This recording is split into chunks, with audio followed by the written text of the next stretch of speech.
Right. So with that said then, folks, let's get on to our educational part of the week, which is crash protection for dummies. This is where it started last week, but what it's evolved in, I've been giving this a lot of thought.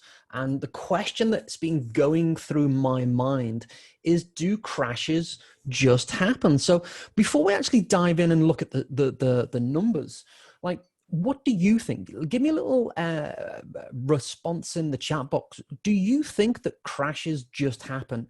And if you're worried about them, how frequently do you think a crash happens?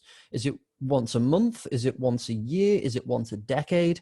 What do you think? You know, do crashes just happen?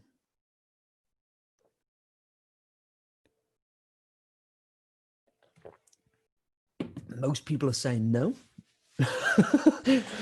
So yeah, absolutely, Zeke. They're quite irregular is the phrase that I'm picking up for. It's generally no, and you know, Ezekiel, yeah, they are irregular. Rodrigo, interesting comment. So no, they do not, but maybe once every few years. Yeah, I mean, so we've got anecdotal evidence, which is the fancy way of saying we've made an observation. So we've all got our own observations. Again, I've been looking at the markets for, you know, every day for 20 years and, you know, since the mid 90s prior to that, on and off. So I've had that same observation. The markets don't just crash. And I've caught myself saying this many times in the last couple of months. The markets don't just crash. They don't just crash. So what I wanted to do was I wanted to actually investigate, do crashes just happen? So what I decided to do was to look back over the last 25 years. I would have gone back over a little bit more data, but just for speed. So we've done a very, I'd like to say quick study, but it's not a quick study at all. As you can imagine, going back through 25 years of data on the daily charts, it can take some time. So what I opted to do was to define a crash as 10% in 10 days. That had to be the approximate requirements.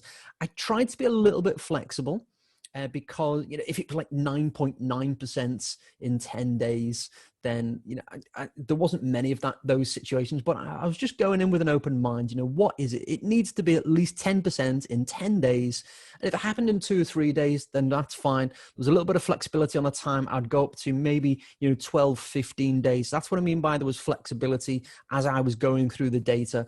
Certainly if it was more than 20, 25 days, I would park that off into a bearish move as opposed to a crash. So I'm just trying to qualify. It's a fast move and a large move in a short space of time. And that's really what we're trying to get to. So going back over the last 25 years, everyone's observation, anecdotal observation, ties up quite nicely. We have 31 occurrences in the last 25 years. So it's not quite once per year. But what I did notice is that if there is a big movement, so one of the things that I observed is if there's a greater than 15% move, we might see 1 or 2 bounces. So what we can see on the chart here, so we got 1 or 2.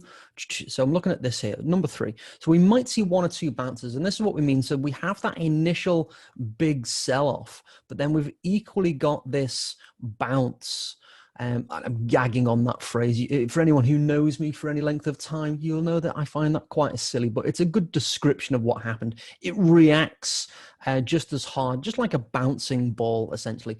And this is what's referred to as a dead cat bounce. It's then price continues and retests the low. So you hear me talk about this all the time, this retest of the low. This is what we're looking for, a double bottom. Might be another phrase for it. But what we've seen, or what I've seen, it's the royal way. It was me doing all the work. But it's the 15% of the move. So if we saw a greater than 15% move down, then the chances of seeing, you know, 1 or 2 bounces start to increase. And out of those moves that were greater than 15%, it was 7 out of 10 times that we can expect the retest, the dead cat bounce, if you like. So let me just say that again. So 15% down move, wallop. We see an equally large retracements. And again, those retracements can be 10% as well. And then it's that retest is also in excess of 10%. To retest the lows. So that's what I'm saying here. 7 out of 10 times that this happens. So where we have those moves greater than 15%, there was 10, 15% moves. 7 out of 10 times this happens. Let me pause here for dramatic effect. Does everyone get this part of what I'm saying? So it's a high degree of expectation that there will be a retest of the low, a double bottom, a dead cat bounce. You can phrase it any way you want, a bounce, gag. But if there's a big move, there's a really good chance, high probability, because the numbers, while we've got a small data set, this is, going back over 25 years, there's a high degree of expectation that we'll see a retest. And that retest is going to be also greater than 10% or equal to or greater than. Does that make sense? Let me just pause there. Is everyone we're all on the same page? Does everyone kind of see this? And all this is doing, it's reinforcing that crashes don't happen. Crashes don't happen. More specifically, they don't just happen. You're not usually going to see a 15% drop in 3 or 5 days without some warning, without some indication. And that's what we're going to come on to next. So there's usually some indication, some clue.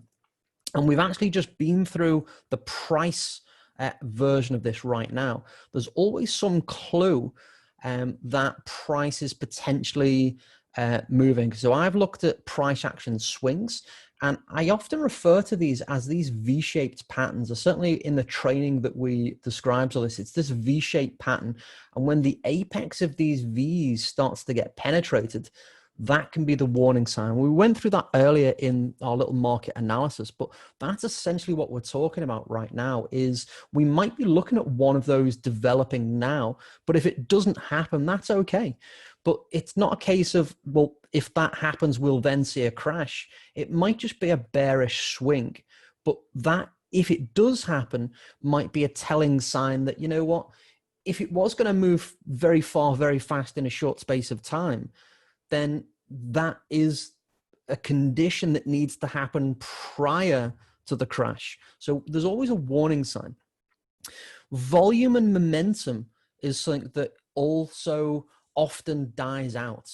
So what you can see is that again, volume, momentum. So if you've got increasing volume on the way up, then what you might see is on the last push higher, there's a declining volume. So you have a volume divergence, or you might see the same thing. This is actually a momentum tool on the bottom. You might see a momentum divergence, the same thing, the rising bars on one portion, but then the next leg up, you might just see declining momentum. So there may be some indication there as well. So on this example, we don't have a volume and momentum divergence, but it's just something to keep an eye out for as a chart-based footprint or a chart-based clue. We've looked at the price action swings, but then the last thing is a sentiment shift. And this may be, I'm going to say abstract, because there's no single thing.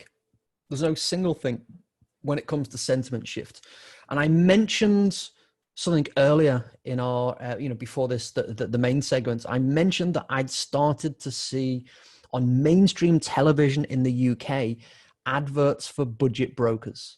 Let me say that again, adverts on non-financial news channel. So between the soap operas, late night TV, channel Gogglebox, whatever it is. So non-financial news channels are now starting to show mainstream budget broker adverts.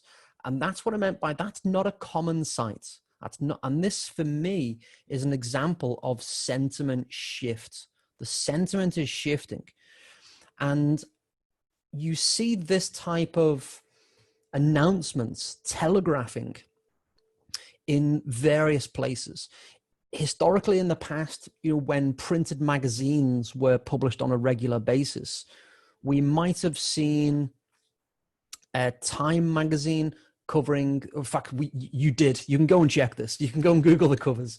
You'll see Time magazine covering, now's a great time to buy a house and invest and get on the property ladder and, explore that property boom. And this was right before the financial crash. Time magazine, National Geographic had a front cover about, now's a really great time to invest in real estate and buy some property. It's going to be a great investment. And they don't normally comment on these sorts of things. But now we're also starting to see, well, the mainstream media, the mainstream channels, the non-financial channels, they're starting to shout from the rooftops, hey, come on in, the water's lovely. And I appreciate their adverts and someone's paid, but it's not common sighting. Maybe in the US, I have seen them in the US, as I mentioned earlier, on non-financial channels. But in the UK, this is not a common sighting. So this is a good illustration for me, as far as I'm concerned, that sentiment's shifting. Because what we know to be consistently true throughout history is that the retail trader is the last to know or react or respond to anything. So if all the retail traders, the general public, Joe Schmo, who's never, ever been interested in investing in the stock markets, I don't know, maybe there's some recent news items about this, because we've seen lots of this, not just from an advertising point of view, but we've seen lots of evidence of Joe Schmo, who's never traded before in his life, has made a gajillion dollars trading bankrupt stocks. Like, it just defies belief. So this is what I mean by sentiment shift. Crazy, weird things that don't normally happen. That's what we want to pay attention to. Another example of sentiment shift, and again, this is, another thing why it's abstract. It's not something that you can go and, I'll just go and look in the index and find it. You'll just make the observation. So another big example for me is, like, as most of you know, I'm a frequenter of coffee shops. I like to spend my mornings going to coffee shops, reading a book, and just watching the world go by. That's my idea of a really good start to my day. I enjoy doing it. It's part of my lifestyle. I like it. But back in 2017, November, December 2017, I remember the single day when we called the top of Bitcoin. And it took about a month and a half, 2 months for the Bitcoin crash to actually happen.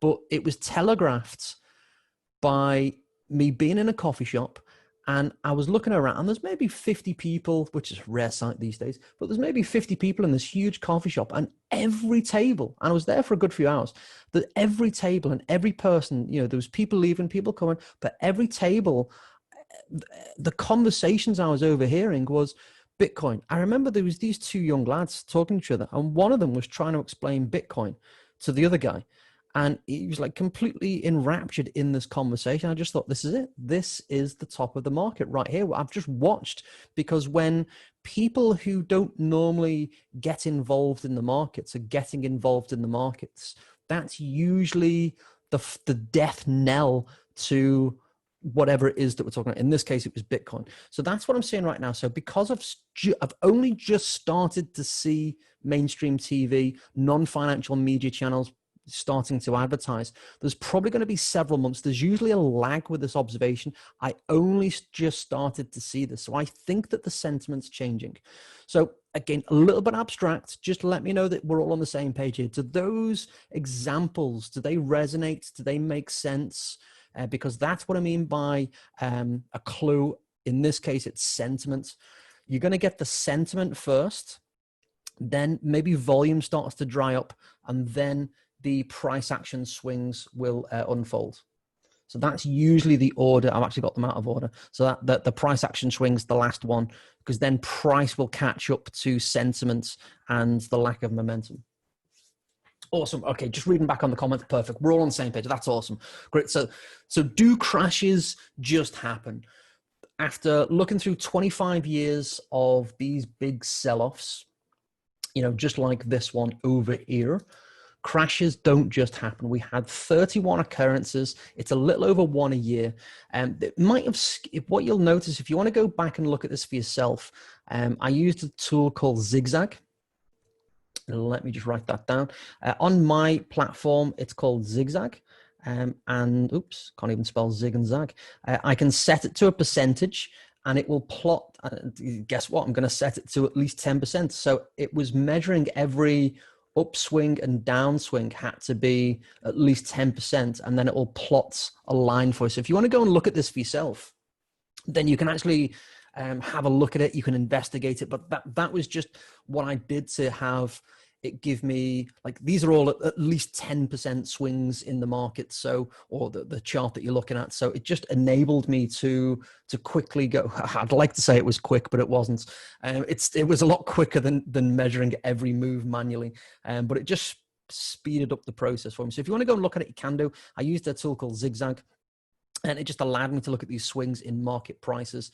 The conclusions are 31 occurrences. It happens about once a year. We already knew that anecdotally. So we can probably expect a 10% move, 10 to 15% move once every 12 months on average. They're happening at the moment with a bit more frequency. I want to say at the moment, the last 15 years with a little bit more frequency. We might see 2 a year. We might even see three a year. And the 3 a year is like 2 next to each other. You have one this month and one next month because you need that reaction. So you might have one this month reaction and then one next month. So you're seeing that quite happen with a greater degree of frequency. Nonetheless, it's interesting study. I felt that crashes don't just happen. We knew it anecdotally, but what if we are? Let's take this a bit further. What if it's been 12 months and we've not seen a 10% down move? It's been, time has gone by and we're 15 months later, 15 months, we've not yet seen that 10% down move. So there's a good chance that maybe it's going to be soon. Maybe it's this month. It does happen. And in the last 15 years, it typically happens quite regularly, about once a year, as we've already established. But what if 11 months goes by, 12 months go by, and we've not seen a larger corrective movement? Because even though this is a 10% move, it's a big market movement. What if it's not happened? So it might be fair to say that maybe now is the time to start thinking about crash protection, crash insurance. Would that be kind of like a fair estimate? Based on what we know now, we can say, yeah, it happens once a year. There may be a 10 to 15% drop in the markets before we're into the end of the world territory, which is anything greater than 30%. So if we've not seen one in about 10, 11 months, there's a good chance that we might be thinking about crash protection. So let's throw it back to the comment box. If in that scenario, we're 11 months in, should we start thinking about crash protection? And would you like to know how to buy crash protection? Because again, we could be thinking about crashes and they're happening, but maybe after 11 months we want to be thinking about crashes. So give me a little yes or come on, Phil, pull the band-aid off and let's get on. Give me a little yeah. We want to know how to do some crash protection, buy some insurance, and not just buy insurance, but we're going to look at buying insurance a smart way as well. Show us. Yes, I'm teasing, obviously. I'm going to show you anyway. I just want to make sure we're all still paying attention. So the crash protection then, and I will go and look at the option chain. I just want to get the philosophy of this sent over. Kyle hookers up. I like it. Zach, of course. Hell yes. Glenn. So crash protection. Originally, this is what options were for. As you know, I'm an options trader. I speculate on direction with option, but you can simply buy an option. And all that means is we would buy a put. So if we were worried about maybe 11 months has gone by and we see this pattern and we're thinking, you know what, maybe this is the one that sells off. Maybe this is the time where it doesn't rally higher and it's just a retracement. Maybe this, again, maybe 11 months has gone by. We've got the start of the sell-off. Here's our footprint, price swing low. And, you know, maybe this is the one. So maybe we're thinking, let's buy some insurance. The easiest way to do that is to buy a put. Nothing more. It's fixed risk. The downside is that we're on the clock. And all you would do is, again, buy a single put. And if price stays sideways or goes up, that's where your risk is on that purchase. You would have the cost of the puts, and in fairness, you don't want it. It's one of these happy expenses. Yes, it's going to cost me some money, but do we really want insurance to pay out? Let's put it into a real world example. It's like having house insurance. Like, it's great to have. I pay it every year, but I truly don't want to ever collect on my house burning down insurance. No one wants to collect on that. So when we think about it in this context, like, I want to try and have the lowest cost for this insurance. Now, if you're looking for quick and dirty, then buying a put. Now, this is, in fact, this is what I would normally do. Again, remember, I mentioned earlier that I've got 60% of my portfolio is bullish, about 40%, and obviously this is in fluctuation, and I've got 40% of my portfolio is bearish. So when the market swings up, I'm making money. Theoretically and ideally, the bearish side of the ledger should stay neutral. If it was a perfect scenario, then the bearish trades would also go down. But when the market swings down like it did here, then I'm going to be losing money on the bullish side, obviously, because they're probably either going to be not rallying or retracing with the markets. But then this is where the bear side of the portfolio starts to kick in. I should start making money on the bearish side. So I've usually got this 60-40 split. So by the way that I apply my trading strategy, this for me is built-in strategy related crash protection. But what if you need a little bit extra to pick up the deficits and you want to have more of a bearish portfolio temporarily than a bullish portfolio? The quickest thing that I can do, and I did this recently, I just bought some puts, and all I needed was about 30 delta. I just needed to balance it down to a neutralized delta position. You know, if that doesn't mean anything to you at this stage of your trading career, don't worry about it. I have it fully explained inside the Profit Trainer. You can obviously ask me inside the Slack group if you want me to go into more detail, but that's all I did. So I just bought a little bit of a top up, a temporary insurance. Think about it like you're going on holiday, and you only need holiday insurance for the 2 weeks, the duration of the holiday. So that's all I've done in the short term. I don't want it to pay out. I don't want to break my leg on holiday, but it's there just in case. And if the market does sell off, then I'll be making money on the bearish side of the portfolio and the puts. So if you are going to hedge and buy puts and you're worried about the crash, it's been 11 months, the scenario that we've already outlined, then you want to make sure that you have enough insurance to cover what you want. Do you want full insurance, where if you've got 100% bullish portfolio, do you actually want to protect all of that bullish position? Do you want to protect a part of that position? Do you just want to cover a third, a half, all of it? So these are questions that you might want to ask yourself.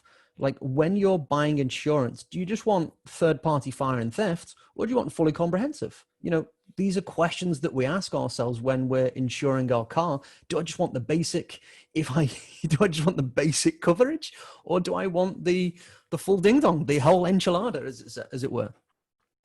So an at the money or slightly out the money option is the simplest way of doing that. And you can buy full insurance, and all I mean by that is it's the number of contracts. So one of the ways that I use this, and we've covered this in prior workshops as well, if I've got 500 long beta weighted delta, then maybe I want to buy 500 deltas worth of puts. So that's all we're saying there. So 100% coverage is what you're doing there. And by doing that, you would actually lock in any profits that you have on the bullish position, and it means that you probably don't have to worry about closing positions. So then that also lends to the second way that you can protect is if you've got bullish positions and they're close to targets, take profits. That would be another simple way, which I've got to admit, I actually forgot to put on my little fancy slide. But the second way when it comes to options is buy a put. Or first way is buy a puts. The second way is the lottery ticket version. So let me just go back. So you've got the at the money option there, and then you've got the lottery ticket version, whereas you buy the deep out the money option. Again, I've also done this. I did this in the form of a broken wing butterfly. It's not really essential to learn that today, but again, we're just talking simplicity. You've got a bit of a distance to travel before those deep out the money options really kick in. But then it's crash protection. It's not, I want to make money on this trade. I mean, if you happen to, that would be great. But again, it's crash protection. That's what we're looking at. Now, again, this is a lottery ticket version of the setup. So let me just go back so you can visually see the difference. So you've got the at the money option up here. So if the market sells off, this insurance will pay out quite quickly. And then you've got the out the money options. They've got a little bit of a distance to travel. You'll make some money on the way down if you get that fast move, but they'll really accelerate if there is the big move, for want of a better description. So there's a little bit of a distance to travel before you get that acceleration in the payouts that you're buying. So those two simple ways, do they make sense? First of all, the at the money option, insurance is going to pay out quite quickly. And then you've got your lottery ticket version. That's all these are. Deep out the money. They're cheap as chips. And why would you buy those over at the money? You can buy more of those deep out the money than you can the right next to where the current stock price is. Because obviously, if the insurance is going to pay out sooner than later, you're going to pay a higher premium for that.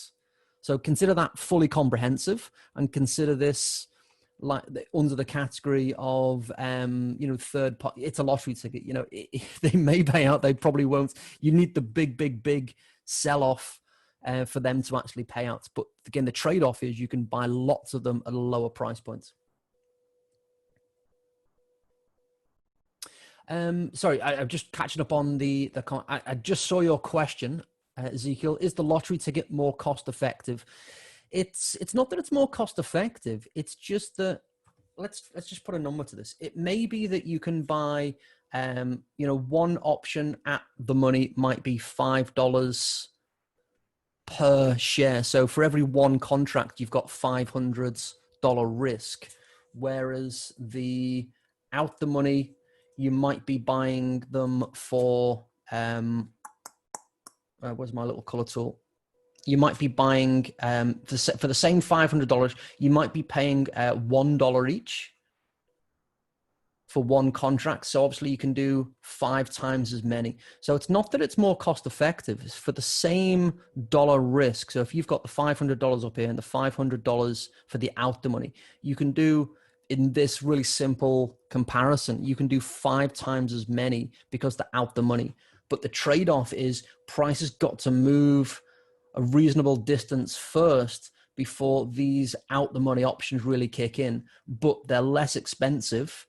And if they do, you'll have more of them for the same dollar risk. So it's not cost effective. It's just that you can get more of them for the same cost. Again, I'm reluctant to say it's cost effective because it largely depends on what you want from your hedge. So maybe you want I don't want to sit through any pain on the sell-off. I want to have fully comprehensive. I want the insurance to pay out immediately. You do the at the money. If you don't mind waiting, maybe you, in this scenario, you are, I'm going to take some profits on the positions that are working. I can always get in later or re-enter. So maybe you've cashed out, you've trimmed some of your portfolio. Some of the losers you've maybe closed out, you've managed the profitable trades. So there's less to do. And this might be the choice if you've got less to hedge, less to cover, less insurance required. Maybe, I'll just buy some lottery tickets, and if there's a big sell-off, great. If the sell-off doesn't happen, then it's been inexpensive, but I've got a big payout if there's a big crash. And that's one of the things that's that you might want to consider. So really, there's no right or wrong with these choices. It's just which one is right for you, your situation, and what you want from your crash protection, the insurance. So then let's think about a smarter way of doing it. If we're not expecting the trade to pay out, so we're buying insurance, but we don't really want it to pay out because it's insurance. We never want to collect on insurance. So if we don't plan on collecting the insurance, would it make sense to not pay the premium? Let me say that again. Would you like to know how to get your insurance for free? I'm not saying risk-free, but there is a cost-free. So would you like to know how to get a cost-free insurance? It still has risk, but it's just there's no upfront cost for your insurance. Because again, if we're not planning on collecting, we just want the insurance just in case, then the perfect scenario is, well, I've got my insurance, I'm not collecting on it, and it didn't cost me anything. Right? Well, let's take a look. So one of the things that we can do is we can sell an option, or we can sell a credit spread. And again, we touched on this last week, but we just unfortunately ran out of time. What we can do, and we'll look at the option chain and how to set this up in just a moment. But what I can do is I can buy my insurance, but then I can finance it by selling maybe 2 or more credit spreads. So I can receive an income on the credit spread in sufficient enough amounts that will pay for the purchase of the put. I'm going to pause there. It's a bit of a mouthful, a little bit of a tongue twister, but what we're doing here is we're buying a put, no change, but then at the same time, you're selling a credit spread. So it's still risk defined. And what you're doing is it still has risk, and you're transferring the risk from above the long puts, which is where our little red squiggle is for the moment, and you're moving where the risk profile is. So you still have risk, but you're changing it from above the long puts to between the spread. So above the long puts to between the spread. And this is sometimes referred to as a ratio spread. And what you're doing is you're embedding a credit spread inside the trade. And that's essentially what we're doing here. Does everyone get that logic? I just want to try and do this in stages. This is the visual logic. I'm going to go through it on the option chain. So I appreciate if some of you, I get this, Phil, show me how to set it up. I just want to make sure that, if this is new to you, you get the logic, and then we'll go and look at how to set it up. But we're all on the same page here. Just give me a little yes in the chat box. Yes, I get this, Phil. And that's just the code for me taking a quick drink more than anything. Awesome. Getting it slowly. Zach, we are recording this. This will be in the members area. So if you need to replay this back, then this will be in the workshops. Okay, awesome, Greg. I appreciate that you get it. And it's very honest of you to say it's a little bit beyond you. It's one of those things. It's not complicated, but there's a lot of moving parts. Again, I always like to think about these things. It's like when we learned how to drive. Like when you don't know how to drive, as you said there, Greg, it's beyond you. Like I just can't coordinate the hands and the feet to do the gear change and the clutch and check the mirrors. I just coordinating all those things, if you've never done it before, is difficult. But when you do it, and then you do it again, and then you go through it, and then you practice, and you've had the lessons, just like you have a driving instructor, they're there to help you and coach you and make sure, go here, press this, do that. That's what a good coach, that's what a good mentor should be able to do, is just have that patience to, all right, you don't get it right now. We've got the theory of it here, but if you practice, it becomes significantly easier. So I always like to try and break this down. It's a trade in 2 stages. You've got a long put and a puts credit spread, and by doing that, what you will do is you will finance the purchase of the puts. We'll go and look at how to actually set that up in just a moment. I can't remember what I have here. Other choices, again, if you know how to do that, I'm just going to mention, I'm not going to actually explain these, but other choices are for insurance. You can do deep out the money options, which we've just spoke about. You can do broken wing butterflies. That's also in the lottery ticket category. So if you know how to do them, there are other choices. But we're just going to stick with the ratio spread, and we're going to look at how to actually set this bad boy up for free. So with that said, firstly, let's look at the charts. So we're looking at SPY. Let's get SPY on the screen. So if I'm concerned about a crash, I'm worried. There's that pattern that Phil was talking about. We've seen the news, the sentiment shifted. We've got the momentum. Momentum is doing something weird. So maybe it's been 11 months since there was a crash. I know I'm just making up the scenario. So this is why we might do it. All these things that we've been talking about today, they all come into effect. You know what? I'm a little bit worried. It's been 11 months since the last big sell-off. So maybe it's going to happen in the next 4 to 6 weeks. Everyone kind of get that. So it's not happening for 11 months. Maybe it's going to happen in the next 4 to 6 weeks. So what I would be thinking about is buying insurance for, maybe 45 days. Maybe I only need 20 days. So you need enough time for it to make sense. So if you're only worried about the next 20 days, the next 10 days, the next 15 days, you just need to make sure you've got enough time that you want for. So like I said earlier, if you're going on holiday for 2 weeks, you just need 2 weeks holiday insurance. That's all you need. You don't need 3 weeks. You don't need any more because it's insurance. We're not wanting to cash in. So this is one of those exceptions to the time rule that I normally talk about when we're selecting options. I just need the time that I need. I don't need any more. I don't need any less. I just need the Goldilocks. I just need what I need. So you need to decide that. Unfortunately, there's no hard and fast rule here. If you're worried for the next 45 days, or if you're worried just for the next 20 days, then that's all you need. I'm just worried about breaking my leg while I'm on holiday. I just need 2-week insurance. Great. That's all we need. So the other thing that we need while we're on the charts is I need this swing low here. So this is that's the line in the sands that we spoke about earlier when we went through our market overview. Like if price was to go below that level, then I'd like my insurance to kick in. I'd like it to start impacting my trade. So that's the trade. So for this purpose, let's just say if price goes below $330, then I'd like my insurance to kick in. Is everyone kind of on the same page here? So we've got two things. Firstly, I'm worried that something weird's going to happen. Trigger number one. Trigger number or thing number two that we need is we need a line in the sand. Where do I want my insurance to start paying out? So we're going to do the right now insurance essentially, because we're worried about a move right now. So the two things. Everyone get those two things. I'm worried that there's something weird's going to happen. It's been 11 months since the last sell-off. Sentiment that Phil's talked about. Volume, momentum's drying up.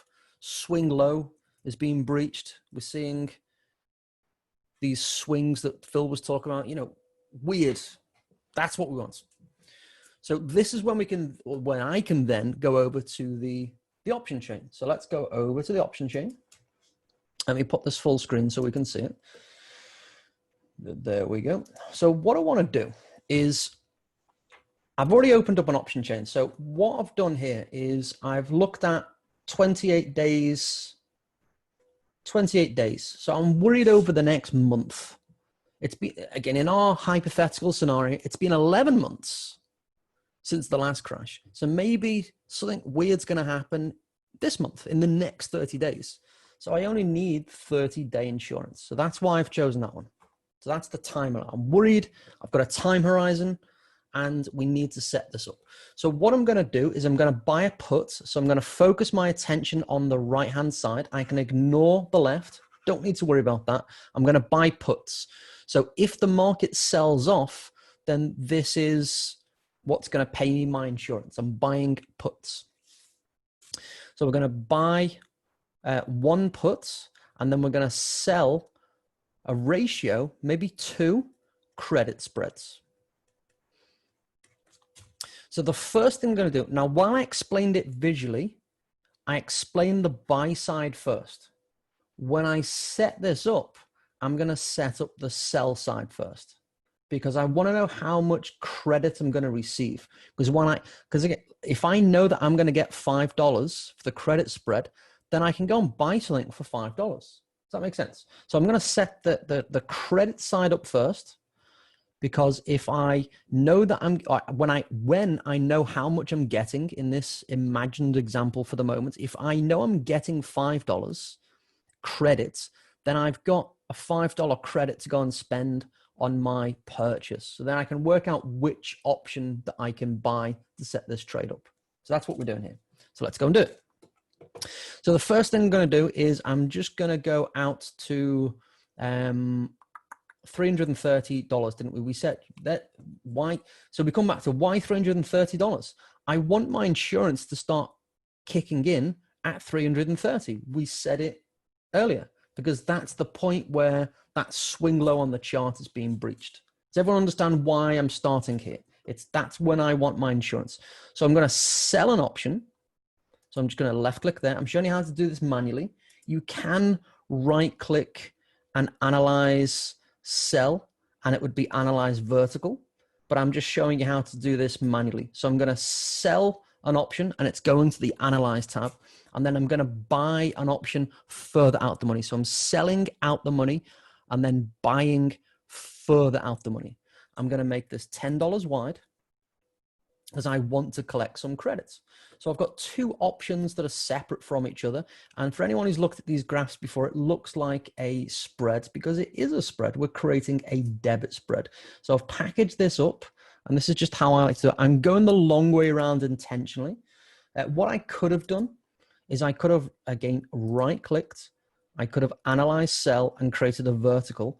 And the software, most good software does it these days, but I'm from the days when it didn't do it automatically for you. So I've always got into the habit of doing it manually. So you press the quick button, it will set this up for you. All I've done is do it manually. So that's what I've got here. I've got a credit spread. Now I want to try and sell two of these because I want a 2-to-1 ratio. I want to sell two and buy one. So I'm getting two at, let me just flock this in price for the sake of tuppence. Let me just say that we're going to get 260. Okay, just want to lock that price in place. So I'm going to get $2.60 per share. Can everyone see that? I'm going to get $2.60 per share on the option. And I've set it up so I'm selling two spreads. So the whole spread is going to give me a $2.60 credit. So I'm receiving that. So 2 times 260 times 100 shares is going to give me $500. Does everyone see where I got that from? Again, I appreciate I'm going through it fast. You can watch the replay if you need to pause and take notes. So I want a 2-to-1 ratio on my spread because this is what makes it a ratio spread. I'm going to sell two options. My insurance is going to kick in at 330, which we found on the charts. So I want to know, well, how much credit am I getting? I'm going to get $500. Great. I've now got a credit from the market for $500. Let's go and spend the credits.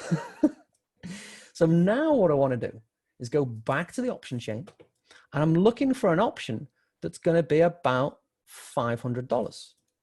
So what I can see here is that my option here, I can see that this option here, the 325, it's about $500. Great. I'm just going to click on the buy analyze. It's going to send it to the analyze tab. So I've now got a credit of 260, about 520, conveniently about 520. Let's just round this off, call it 510. So I've got a max profit on the credit spread. So I've received a credit. So that's why I'm looking at max profits, because the credit received is my max profit on the credit spread. However, On the side that I've bought, I'm going to look at the maximum loss. So my maximum loss is 510. So if I've got a credit of 520 and a cost of 510, this is going to cost me 10 cents. Sorry, I'm going to receive a 10-cent credit. Can everyone see that I'm getting this whole package? It's not costing me anything. So I can package that up.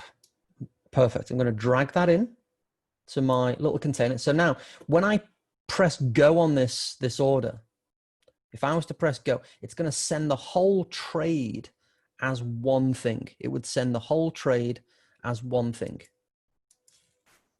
So what I've done is we set it up all separate so you could see the different components. And this is a long option and one long option, 2 credit spreads. That's what we've got. And I've just put them all in one container. Depending on your broker, it's going to do it a little bit differently. So I've just set all the legs separately. But what it means is when I send this order, I can basically go to send trade, and it will do the whole package as one order. And that's the important part here. You're not doing it separately. You're not doing one, then the other, then the other. I've just explained it all separately so you can see the components. But the reality is this is all one order. So when I click send, I should be able to get this for a 10-cent credit. As it turns out, it's going to cost, I should receive, it might cost me a penny, depending on the way that the prices are. But that's where we're at. So it should cost me nothing. Now, what I can do is just so that I can jiggle it around, I want to make sure that we get this for a credit. There we go.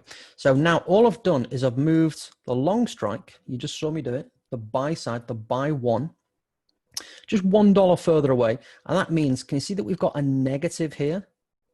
So that means that I'm going to receive a credit for the whole package. I'm going to receive about 20 cents credit. So I'll actually make some money. So what should happen is, there we go, 24-cent credits. So what should happen in a perfect scenario is, and we've got the chart just here on the left. Let me just move that over. So what should happen is we've set it up that my long put is actually here, 324. 324. Oops, pressed the wrong button there. Apologies, bear with me. There we go. So 324. I've got my long put there, and that's going to be my insurance.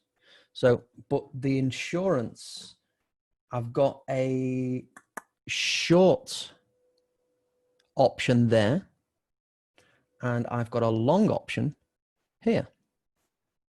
So I've got my credit spread there, and I've got 2 of these for 1 of these. So that's what makes it the ratio spread. So this is where my insurance kicks in. So if I see a 10% down move,